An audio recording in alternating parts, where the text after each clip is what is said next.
Praise the lord. దేవుడు ఆయన యేసయ్య ఆశ్చర్యకరుడు. ఆయన పేరే ఆశ్చర్యకరుడు, ఆలోచనకర్త. ఆయన పేతురు రాత్రంతయు శ్రమపడినా కానీ రాలేదు చేపలు.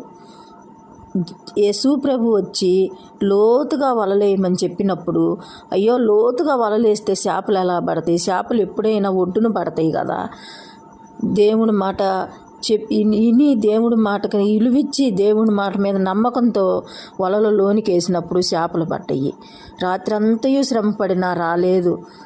దేవుడు చూడు, ఆయన ఎంత ఆశ్చర్యకరుడో, ఆలోచనకర్త. ఆయన చేసే కార్యములు ఆశ్చర్యంగా ఉంటాయి. ఎలా వస్తాయో తెలియదు, ఏ విధంగా వస్తాయో తెలియదు ఆయన కార్యములు. మనకి ఎన్నో బాధలు పడతా మనం ఉంటామనుకో, డబ్బులు లేవని అనుకోకుండా దేవుడు నా బిడ్డ బాధపడుతుందని చెప్పి ఏదో ఒక విధంగా ఏదో ఒక రూపేణ మన దగ్గరకు వస్తుంది ఆ సాయము. అది దేవుణ్ణి గుర్తెరిగిన వాళ్ళకే తెలుస్తుంది, రుచి చూసిన వాళ్ళకే తెలుస్తుంది అది.